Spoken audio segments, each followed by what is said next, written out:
kids her age thrived under the nurturing guidance of loving parents, Oksana Malaya experienced an unconventional style of parenting.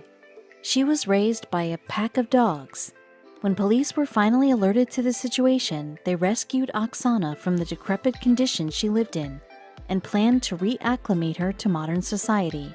They soon realized she was unlike any other child on the planet. Although this may look like the face of a typical young woman, Oksana Malaya had anything but an ordinary upbringing. From the moment she was born in 1983, her life was filled with struggle. To say she grew up impoverished would be a gross understatement.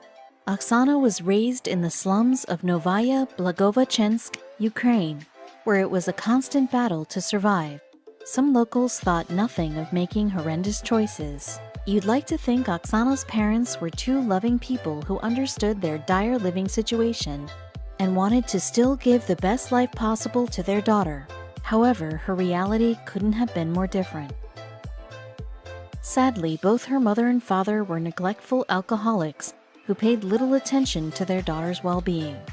She realized at an early age her parents offered nothing in terms of care, so she found solace somewhere else. After her parents accidentally locked her out of the house at age 3, she crawled into an open dog kennel. She curled up with the canines and found comfort in the way that they seemed to welcome her in. Her parents were so busy drinking themselves into oblivion, they didn't even realize Oksana was missing. She started spending nearly all her time with the dogs, living off their scraps. For 5 years, this was her existence. Miraculously, the police eventually received a tip from someone who noticed the young girl living in utter squalor. When they arrived, however, they encountered someone who hardly resembled a human being anymore. Oksana might have had the physical body of a human, but her mannerisms completely mirrored those of a canine. When authorities first approached her, she charged at them on all fours, snapping wildly with her teeth. Oksana was beyond mentally damaged. She lived with the dogs for so long she lost nearly all ability to act like a person. She made grunting sounds and gnawed at everything around her. She was officially labeled as feral. Oksana was part of a minuscule demographic of neglected children who turned to animals for parental guidance. The young girl was brought to workers at the Feral Children Project in a desperate attempt to help her regain her human characteristics. The very first step in acclimating Oksana into the world was helping her learn to walk upright. After spending so many years on all fours, it was a wobbly beginning. However, Oksana slowly began to move like a human. A majority of the legwork done for Oksana's mental rehabilitation took place at a foster home in the Ukraine, with doctors who specialized in helping severely handicapped children. They were determined to get Oksana on the right track. It took years to undo the damage Oksana suffered from such a disastrous upbringing, but she slowly began speaking simple words and learning basic tasks, like tying her shoes and brushing her teeth. Doctors and experts knew it was likely impossible to remove all the trauma that Oksana's kennel life inflicted on her, but over time she made incredible progress. However, her past would always remain in her thoughts. Oksana would never forget eating dirty food from trash bins and barking wildly whenever encountering discomfort. However, this gave her an incredibly unique perspective on the animal world, and it was one she would never completely lose. Her connection to animals made her an ideal candidate to work alongside them. She understood their mentality better than anyone who didn't spend their formative years looking to them for a sense of belonging. She found supervised work at a local farm, tending to the livestock. It was almost as if the animals felt the struggle she lived through, and she was able to subconsciously speak to them through her gentle touch. Oksana's story garnered tons of attention once the media caught wind of her miraculous recovery. She was interviewed on a Ukrainian talk show where she divulged her incredible journey from animal to human. She was even featured on a groundbreaking television series. An anthropologist named Mary Ann Okoda visited the farm where Oksana worked for her show Raised Wild on Animal Planet. She tracked down the rehabilitated young woman and chatted about the horrifying truth behind feral kids. Oksana Malaya's story was one of the most heartbreaking when it came to feral children, but her miraculous turnaround made it unique. Most never recover. However, experts pointed out that a childhood with animals doesn't always result in severe mental deterioration. Tippy Digre offers a much sunnier alternative to Oksana's upbringing. Like any mother and father, Tippy's parents wanted to impart important values to their daughter. During the first 10 years of her life, Tippy learned a level of respect for nature most adults don't even have. This was entirely due to the environment she was raised in. After she entered the world in June 1990, her parents Sylvie and Alan raised her in Namibia around tons of exotic wildlife. Tippy was named after actress Tippi Hedren, who starred in Alfred Hitchcock's The Birds, which made sense considering the role animals played in her life from the very beginning. Early on, she even made a four-legged best friend. At the ripe age of 1, she met and immediately embraced an elephant named Abu, and the two were instantly smitten with each other. She also became quite close with another animal. She and a leopard adopted by a local farmer spent a lot of time together. The cat was never aggressive towards Tippy, but of course her parents made sure she knew the repercussions of mistreating the animals. While most other kids in the world are taught the dangers of talking to strangers or looking both ways before crossing a street, Tippy had deadly predators to look out for, but she knew full well how to carry herself. Her parents never regretted her upbringing. Her mother said, "For me, it was incredible to think you offer all of this to a child, compared to what I would be able to offer a child in the city." While Sylvie and Alan definitely had concerns about their daughter's safety, they realized she had a fearless demeanor. It didn't matter how large or small a creature was. Tippy approached it with fascination and respect. Tippy managed to form a special connection with almost every animal she came into contact with. Growing up with the freedom of the wilderness all around her, she developed an innate understanding of the mindset of animals. The photos Tippy's parents were able to capture while she grew were astounding. No parent has a photo of their child giving a massive bullfrog an intimate hug. But then again, they're not Tippy's parents. Even an animal like an ostrich, which normally is scared of humans, allowed Tippy to hop on its back for a ride.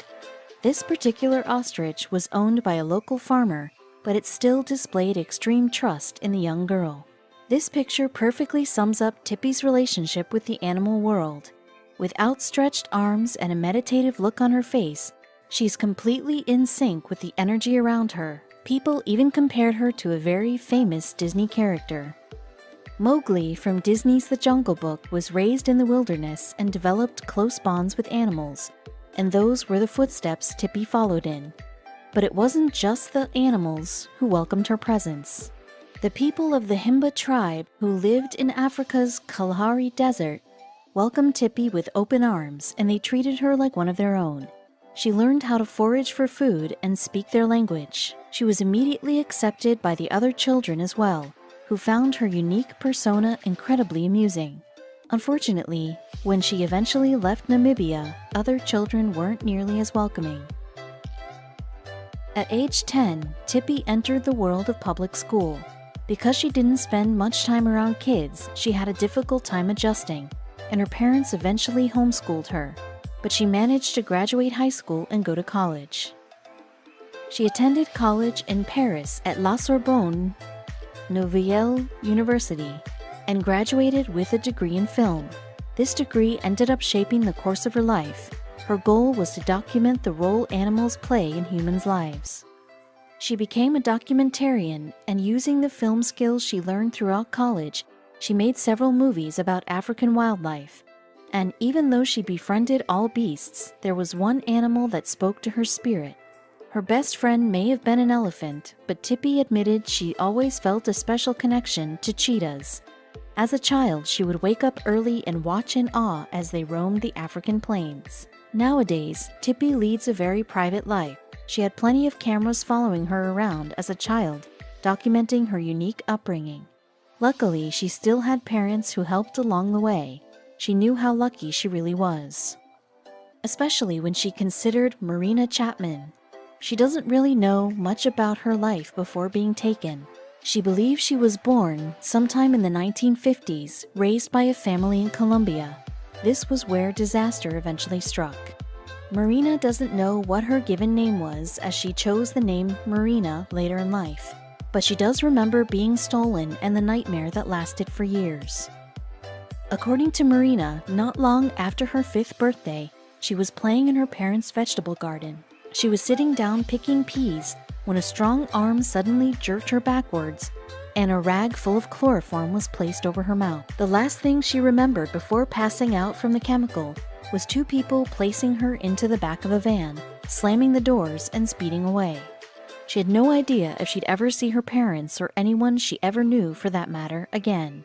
Marina could do nothing but think about her mother and father. Why was she kidnapped? Did their family have enemies? She even briefly thought her parents were behind it all, as a punishment for picking through their garden. When Marina finally awoke, she found herself crammed in the back of a van with a group of whimpering children. Whoever her captors were, they had been busy scooping up other kids, too.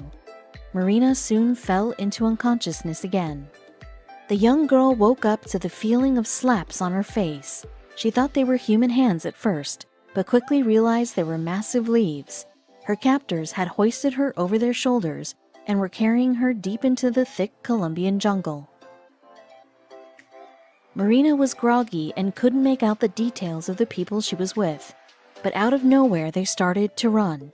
It seemed like they were afraid of something, and after running for a few minutes, they simply dropped her on the ground and fled. Scared, hungry, and alone, Marina looked for a place to sleep.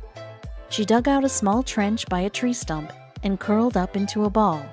The sun woke her up the next morning, and when she opened her eyes, she was completely surrounded by monkeys.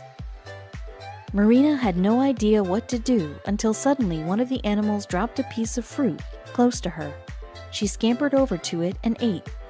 Were the monkeys actually trying to feed her? Weeks turned into months, months into years, and Marina claims she grew incredibly close with the primates over that time.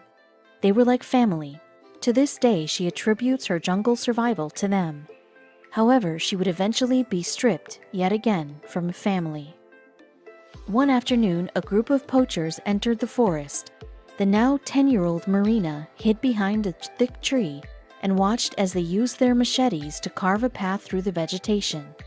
One of the poachers was a woman who appeared kind and gentle, so Marina came out of hiding and approached the group. The group was in complete disbelief when they saw Marina. The young girl's skin was covered in dirt, she was walking on all fours, and her hair was nearly as long as her body. The poachers brought Marina out of the jungle to the Colombian city of Cucuta, but tragically, she was far from safe. The group brought Marina to a rundown brothel on the outskirts of the city, where she was sold to a woman named Ana Carmen. Marina doesn't know how long she was there for, but life was miserable. However, one day, while Ana Carmen was occupied, Marina escaped. Now Marina was homeless in a big city. Luckily, she banded together with some other homeless children, and they were able to scavenge for food and shelter when needed. It wasn't ideal, but it was far better than life at the brothel. Marina eventually landed a job as a maid, but not everything was as it seemed. The family members she worked for were actually notorious criminals, and they enslaved Marina. But while captive yet again, she met a neighbor named Maruja. She secretly bought Marina a plane ticket to the city of Bogota, where Marina was welcomed by Maruja's daughter. But was Marina finally safe? Miraculously, Maruja's daughter showed Marina the love and affection she had been missing for most of her life. Marina got a lucrative job at a textile factory and eventually followed Maruja's family to Bradford, England. There, she fell in love with a man named John, and the two wed. Marina has been happily married for years now. She has 2 daughters and grandchildren as well. She wrote a book called The Girl with No Name, detailing the events in her life, and she still considers herself the woman who was raised by monkeys. Although the events of her life might seem difficult to believe, Marina swears by her story. She was stripped of a family at 4 years old, but she considers the years she spent with the monkeys to have had an incredible positive effect on her outlook. Most people would never have had the will to survive the events Marina did. Finding yourself in the middle of the jungle would almost certainly be a death sentence, but Marina miraculously bonded with the environment around her, and she had the monkeys to thank for it.